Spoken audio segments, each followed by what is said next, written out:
Hey guys, welcome back to Adventure Camping. Tactical Nut here, and today we're going to be talking about the Thorfire TG06, so stay tuned.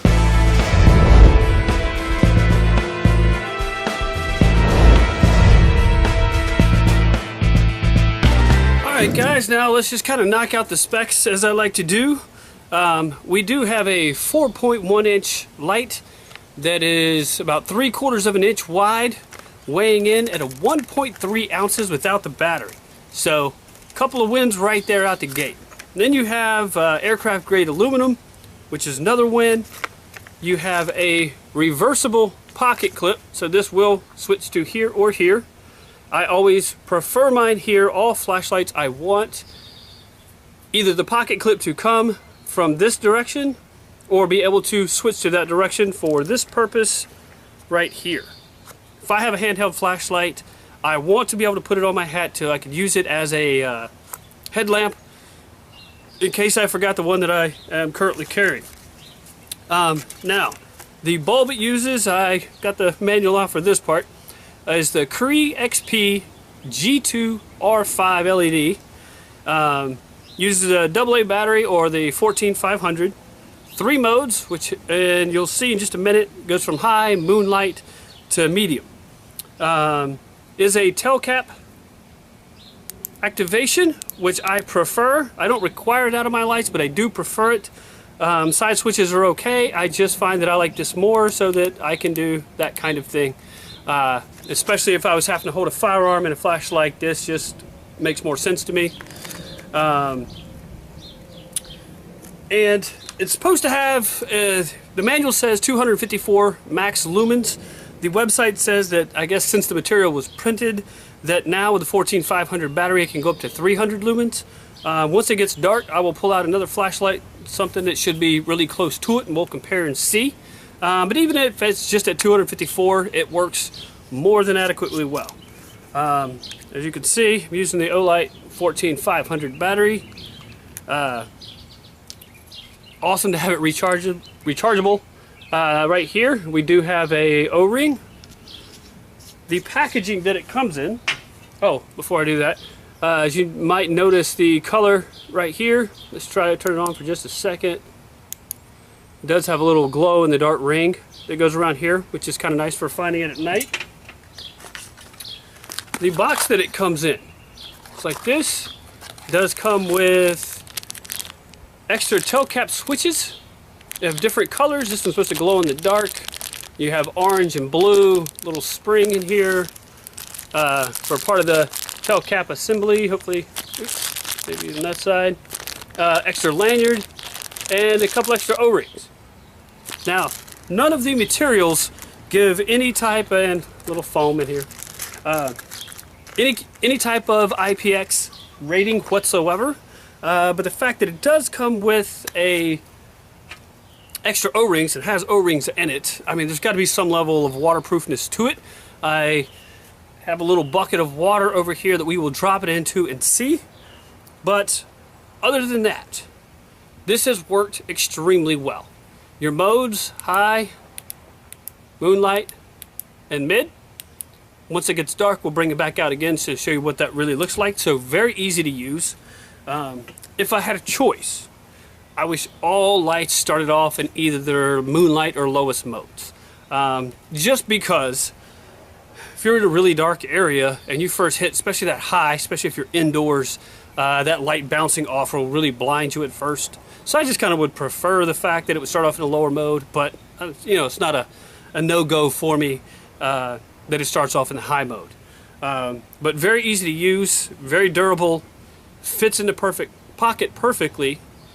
As you saw just a minute ago, it will work as a headlamp because you can switch that tail cap to do it that way. Pocket clip has perfect retention for the most part. The only issues I have had with the pocket clip on mine is when I'm wearing my nylon shorts or nylon pants because those are very thin and very slick, and even then it's only when I'm getting in and out of my car that I've ever had an issue with it coming out of the pocket. My car is fairly low to the ground, and so when you're having to squat down that low to get in, and having really thin pocket material This is the only time this came out. Every other pair of pants has worked just fine. I've had no accidental turning on in my pocket or activation of the tail clip. And you do have the momentary feature, so you can go through modes with just barely tapping it through, which is always a plus. So for right now, sorry I just dropped it. What I'm going to do is move the camera over, and we're going to look. I'm going to turn this on, drop it into a bucket of water, you know, kind of giving the impression of a small stream, edge of a pond, something like that. Does have the holes here. I just realized I didn't mention that for putting the lanyard. Obviously, I don't put lanyards so much stuff. I just don't see the need.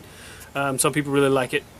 But yeah, let's move this over here very quickly.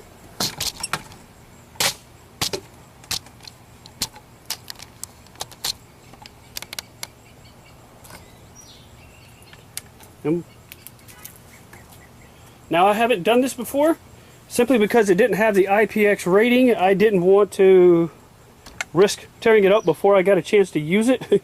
So this is going to be a first for me. So what I'm going to be doing is dropping it in. We're going to check for air bubbles. If you start seeing air bubbles right away, you know water's getting in. So you know it'll probably only stand up to like rain. So let's give it a shot here.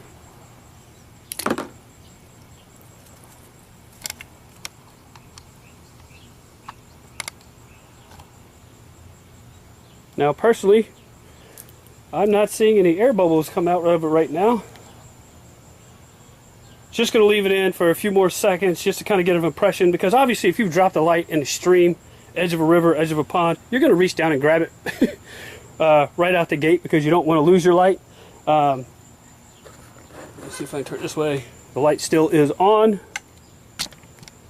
although you can't see it that way. Let's try it that way. And then we will pull it out.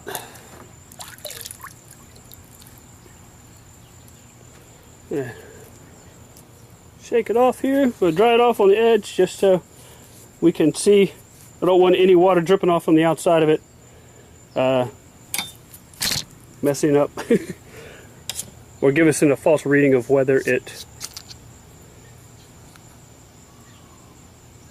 well, the battery's dry and no water in there. All right, so you may have a very limited waterproofness to it. Let me put this back up here and come and sit back down.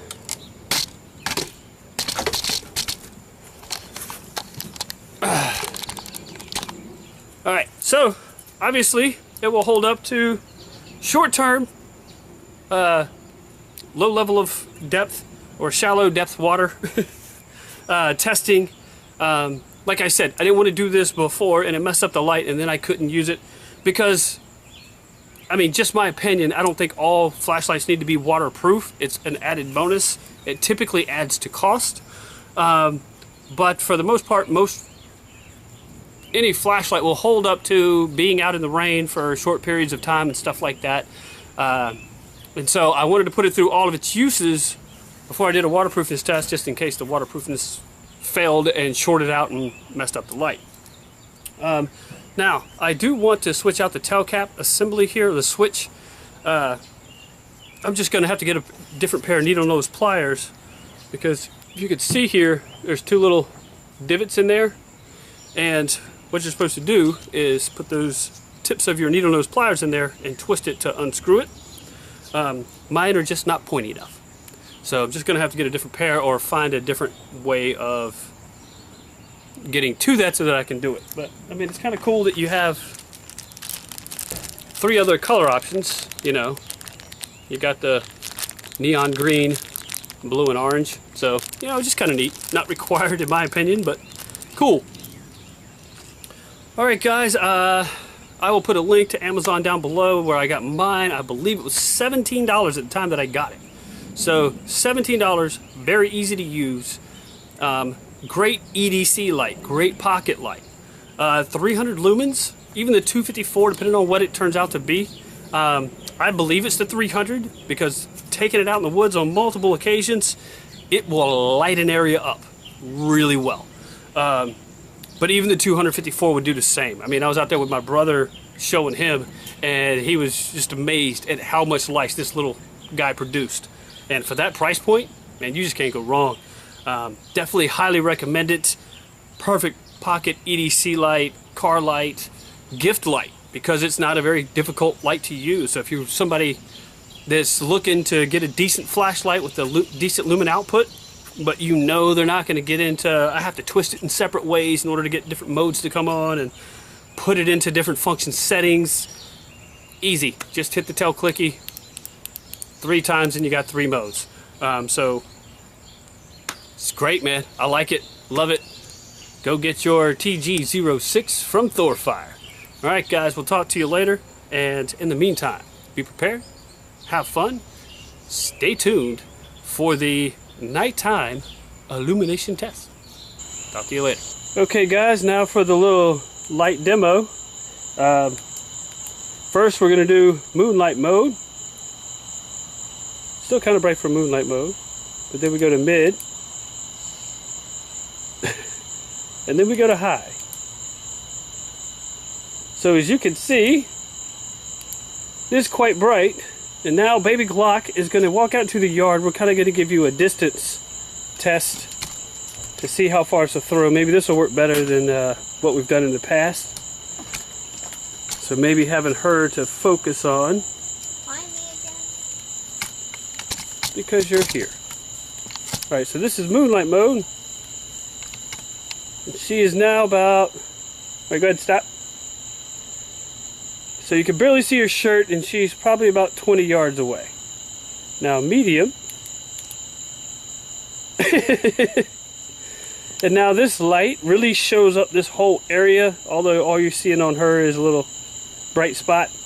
But it is actually filling up pretty far to the left and right around her. And now for high. So you can see it's showing her and way past her. Got a little sprinkler action going. So as you can see, ladies and gentlemen, this thing actually for a $17 light is pretty amazing. There's a lot of brightness and a lot of throw. Alright guys, just wanted to show you that little bit. Itchy. And get Baby Glock bit by a few mosquitoes. Alright guys, until next time, watch Baby Glock dance. That was some dance. Dance for mosquitoes. Alright guys. Y'all have a good one.